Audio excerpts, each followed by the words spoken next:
ساتھ مذاق کر رہے ہو میرے بھائی، اپنے آپ کے ساتھ مذاق کر رہے ہو. شیطان نے فکر کو اغوا کر لیا، ہمیں شیطان نے لوٹ لیا. آؤ جنت کے راستے پر چلیں.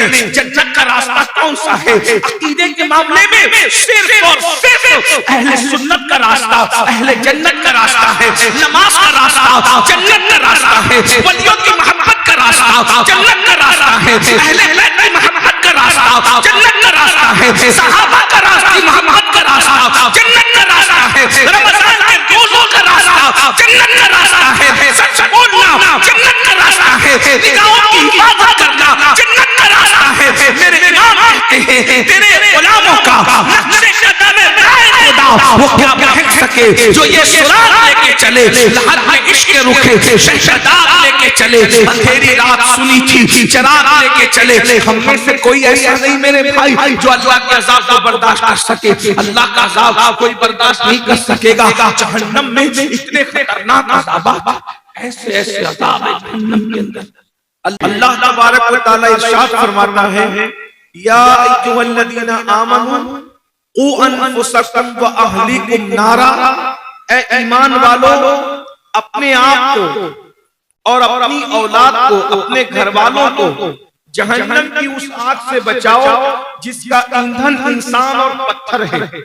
یعنی اللہ رب العزت نے جو جہنم کی آگ جلا رکھی ہے، جہنم کی آگ دنیا کی آگ سے 70 درجہ زیادہ تیز.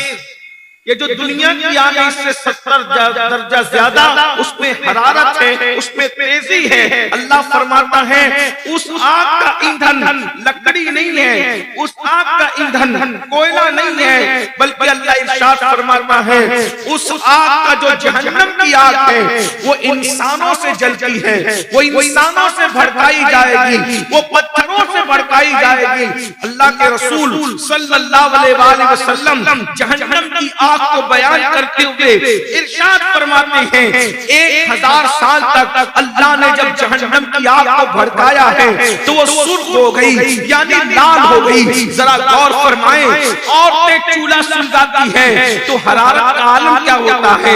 ہم چولہا جلاتے ہیں تو حرارت کا عالم کیا ہوتا ہے. جس جہنم کو 1000 سال تک اللہ نے بھڑکایا ہو، اللہ کی طاقت کا اندازہ کرو، اللہ کی قوت کا اندازہ کرو. جس اللہ نے 1000 سال تک جہنم کی آگ کو بھڑکایا ہو، اس جہنم کی آگ کی حرارت کا عالم کیا ہوگا، اس کی تیزی کا عالم کیا ہوگا. اللہ کے سچے رسول صادق و مصدوق مصطفیٰ جان رحمت صلی اللہ علیہ وآلہ وسلم ارشاد فرما رہے ہیں 1000 سال تک کے جہنم کی آگ کو بھڑکایا گیا، وہ سرخ ہو گئی، وہ لال ہو گئی. فرماتے ہیں پھر مزید 1000 سال تک یعنی 2000 سال تک بھڑکایا گیا، وہ سفید ہو گئی. پھر فرمایا 1000 سال اور یعنی 3000 سال تک جب اس کو بھڑکایا گیا تو وہ کالی ہو گئی، وہ سیاہ ہو گئی. اب جہنم کی آگ میں کوئی روشنی نہیں ہے، جہنم کی آگ میں کوئی اجالا نہیں ہے. اللہ اکبر. جس پہ پتھر ڈالے جائیں تو پگھل جائیں، جس پہ پہاڑ ڈالے جائیں تو پگھل جائیں. ذرا غور کریں میرے بھائیوں، اور اگر بہنیں بھی موجود ہیں، مائیں بھی موجود ہیں، ان سے میں توجہ چاہتا ہوں. اللہ اکبر. جس کے پہاڑ پگھل جائیں گے، جس کے پہاڑ پگھل جائیں گے، اس پہ ہمارے جسم کا کیا ہوگا. ہمارا جسم تو دنیا کی آگ سے بھی جل جاتا ہے، ہمارا جسم تو دنیا کی آگ سے بھی پگھل جاتا ہے. یہ دنیا کی آگ سے 70 درجہ زیادہ تیز و ذرار وہ جہنم کی آگ. اللہ اکبر. جو آگ اللہ ایسی دردناک اور خطرناک آگ ہے جس پہ پہاڑ پگھل جائیں. اللہ اکبر. اس پہ ہمارے جسم کا کیا بنے گا. ایسی آگ سے بچنے کے لیے اللہ ہمیں حکم دے رہا ہے کہ تم بھی جہنم کی آگ سے بچو، اپنی اولاد کو بھی جہنم کی آگ سے بچاؤ. یعنی تم ایسے کام مت کرنا، ایسے راستے پہ نہ جانا جس راستے پہ چل کر تم جہنمی بن جاؤ. اللہ نے 2 راستے ہمیں بتائے ہیں. ایک راستہ وہ ہے جو جنت کی طرف جاتا ہے، ایک راستہ وہ ہے جو جہنم کی طرف جاتا ہے. اللہ اندازہ فرمائے، مجھے بتائیے اگر کوئی بندہ کتنا بھی متقی ہو، کتنا بھی دانشور ہو، کتنا ہی عقل مند ہو، اگر وہ ممبئی کے راستے پہ جا رہا ہے تو کیا کبھی وہ کلکتہ پہنچ سکے گا؟ اور اگر وہ کلکتہ کے راستے پہ جا رہا ہے تو کیا وہ ممبئی پہنچ سکے گا؟ نہیں۔ اب آپ مجھے بتاؤ ہم نے کون سا راستہ چنا ہے؟ ہم نے کون سا راستہ چنا ہے؟ اللہ اکبر، ہم نے کون سا راستہ چنا ہے؟ یہاں جتنے بیٹھے ہوئے ہیں میں تو دعا کرتا ہوں صرف یہ بیٹھے ہوئے نہیں بلکہ اللہ میرے آقا کی پوری امت کو جنت عطا کرے، اس لیے کہ اگر اللہ محبوب کی ساری امت کو جنت دے تو ہمارا بگڑتا کیا ہے؟ اس کے کرم کی بات ہے۔ ایسا تو نہیں کہ وہ اپنے بندوں کو زیادہ بندوں کو جنت دے گا تو میرے لیے کوئی کمی ہو جائے گی، اس کی جنت میں کوئی کمی نہیں ہے، اس کی جنت بہت وسیع ہے، اس کی جنت بہت بڑی ہے۔ لیکن میرے بھائیوں ہم نے کون سا راستہ چنا ہے؟ سب جنت کے متلاشی ہیں، سب جنت سے محبت کرتے ہیں، سب جنت میں جانا چاہتے ہیں، مگر جنت میں جانے کے لیے راستہ تو کوئی چننا پڑے گا۔ راستہ کون سا چنا ہے؟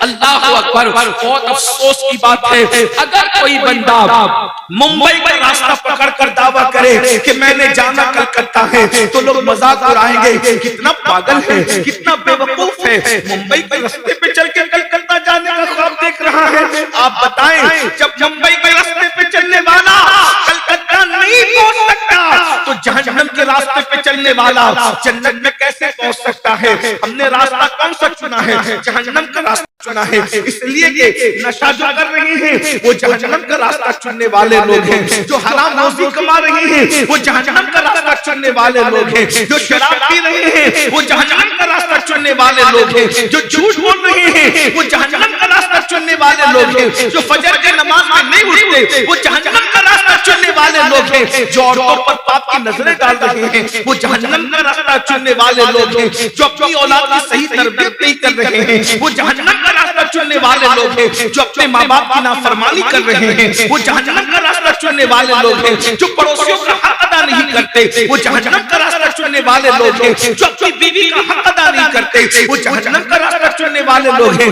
راستہ تو جہنم کا چنے ہو، جنت میں کیسے پہنچو گے؟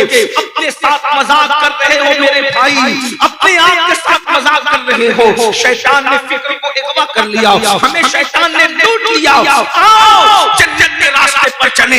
جنت کا راستہ کون سا ہے؟ عقیدے کے معاملے میں صرف اور صرف اہل سنت کا راستہ اہل جنت کا راستہ ہے، نماز کا راستہ جنت کا راستہ ہے، ولیوں کی محبت کا راستہ جنت کا راستہ ہے، اہل بیت کی محبت کا راستہ جنت کا راستہ ہے، صحابہ کا راستہ محبت کا راستہ جنت کا راستہ ہے، رمضان کے روزوں کا راستہ جنت کا راستہ ہے، سچ بولنا جنت کا راستہ ہے، نگاہوں کی حفاظت کرنا جنت کا راستہ ہے۔ میرے امام کہتے ہیں تیرے غلاموں کا نقش قدم خدا وہ کیا بہک سکے جو یہ سراغ لے کے چلے، لہر میں عشق رکھے شہداد لے کے چلے، اندھیری رات سنی تھی چراغ لے کے چلے۔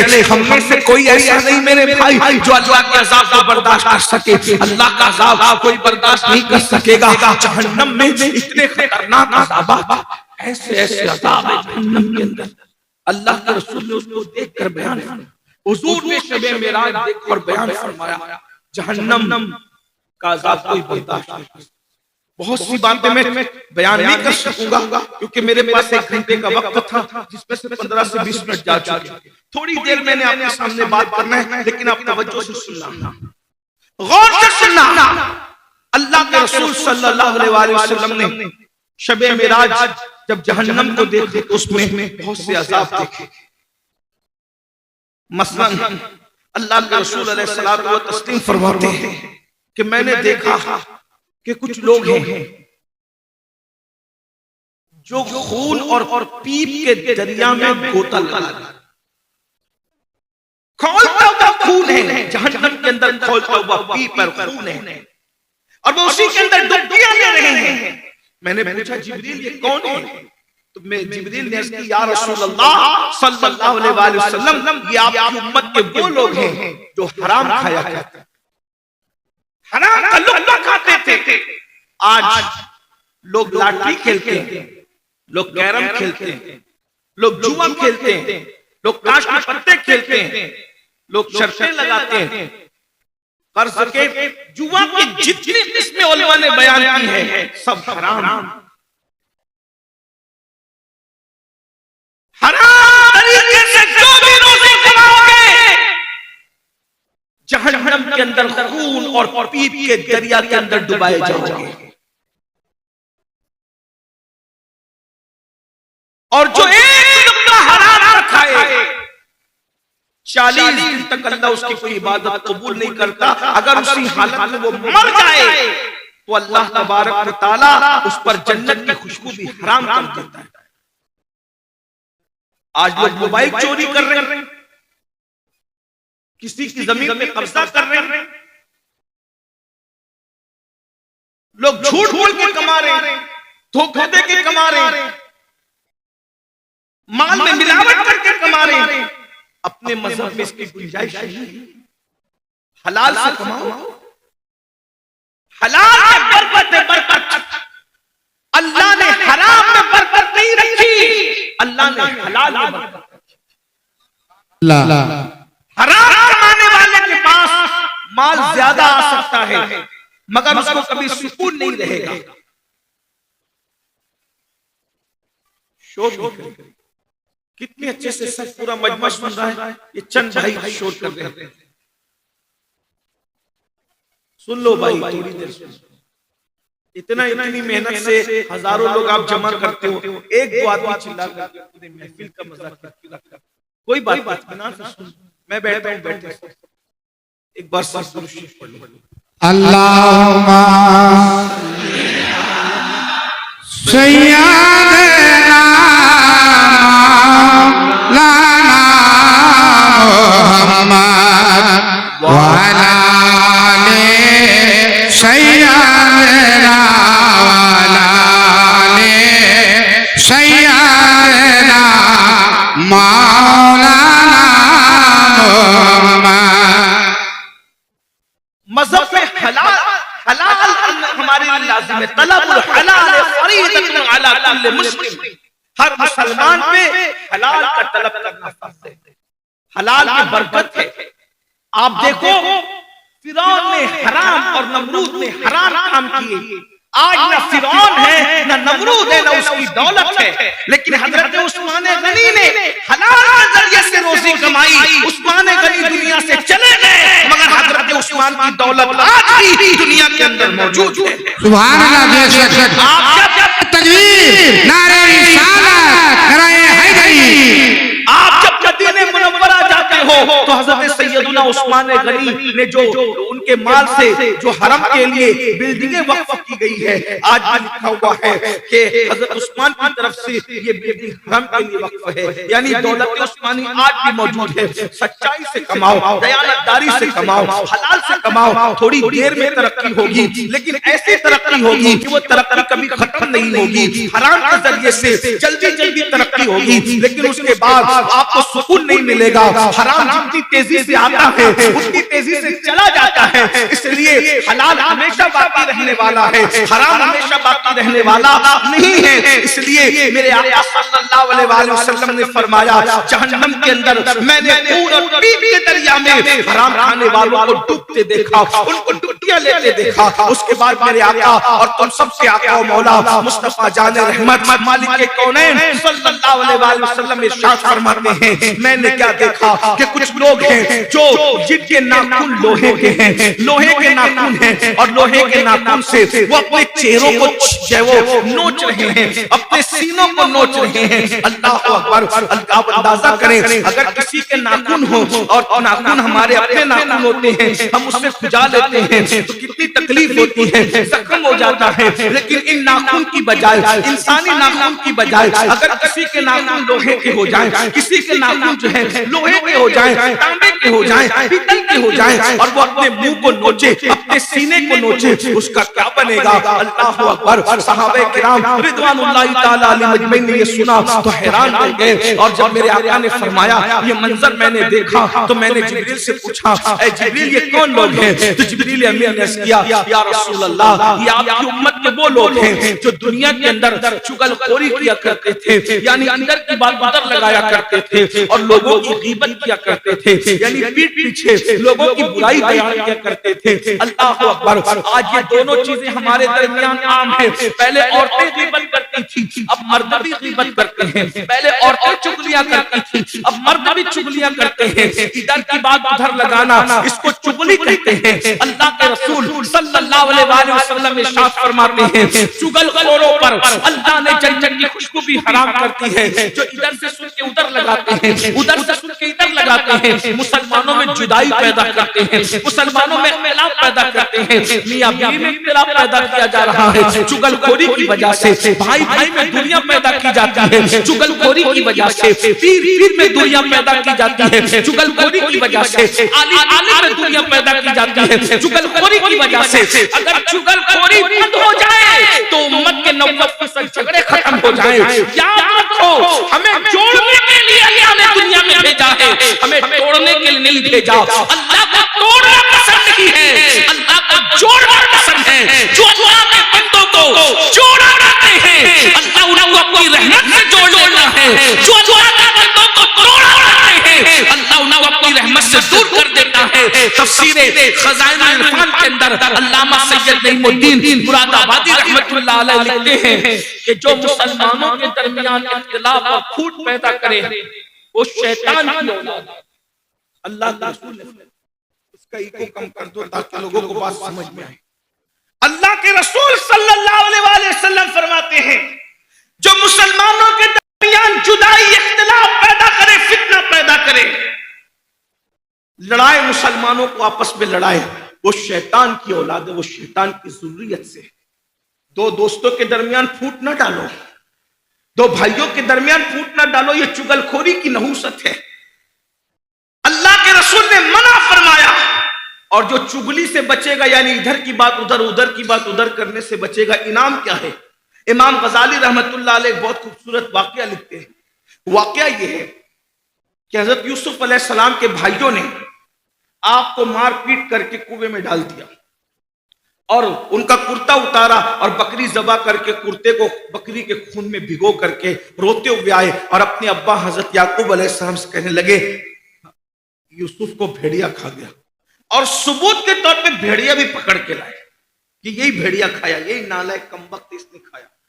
یوسف یعقوب علیہ السلام نے بھیڑیے کو دیکھا اور بھیڑیے سے کہا او بھیڑیے تجھے میرے معصوم پہ رحم نہیں آیا؟ اتنا خوبصورت سا میرا ننھا یوسف تو کھا گیا، تجھے شرم نہ آئی، تجھے خیال نہ رہا؟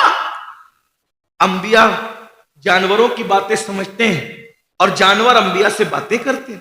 حضرت یعقوب نبی تھے تو بھیڑیے نے کہا اے اللہ کے پیغمبر آپ بھی نبی ہیں اور آپ جانتے ہیں کہ آپ کا یوسف صدیق بھی نبی ہے، اور جانوروں پر اللہ نے حرام کر دیا ہے کہ وہ نبی کا جسم کھائے۔ کوئی جانور کبھی نبی کا جسم نہیں کھا سکتا، کوئی جانور کبھی نبی کا جسم نہیں کھا سکتا۔ زمین پر بھی حرام ہے کہ نبی کا جسم کھائے، اور جانور پر بھی حرام ہے کہ نبی کا جسم کھائے۔ میں نے آپ کے معصوم یوسف صدیق کو نہیں کھایا۔ تو یعقوب علیہ السلام نے کہا پھر میرے بیٹے کا کیا ہوا جب تم نے نہیں کھایا؟ کہا مجھے سب پتا ہے کہ آپ کے بیٹے کے ساتھ کیا ہوا، مجھے سب پتا ہے۔ تو یہ اب بیٹے تو کھڑے تھے، وہ سمجھ نہیں رہے تھے کیونکہ یہ جانور بات کر رہا تھا یعقوب علیہ السلام سے۔ تو جانور سے کہا بھیڑیے سے جب تجھے سب پتا ہے تو بتا میرے بیٹے کے ساتھ کیا ہوا؟ کہا پتا ہے مگر میں بتاؤں گا نہیں، اگر بتاؤں گا تو یہ چغلی ہوگی، چغلی، اور اللہ کو چغل خور پسند نہیں ہے۔ سبحان اللہ، میں بھیڑیا ہوں، اللہ یا رسول یا رسول یا علی مولا یا علی مولا، میں بھیڑیا ہوں مگر چغل خور نہیں ہوں، ادھر کی بات ادھر کرنے والا نہیں ہوں، میں چغلی نہیں کرتا تاکہ آپ کے اور آپ کے بچوں کے درمیان جدائی پیدا ہو، نفرتیں پیدا ہو، یہ کام میں نے نہیں کرنا۔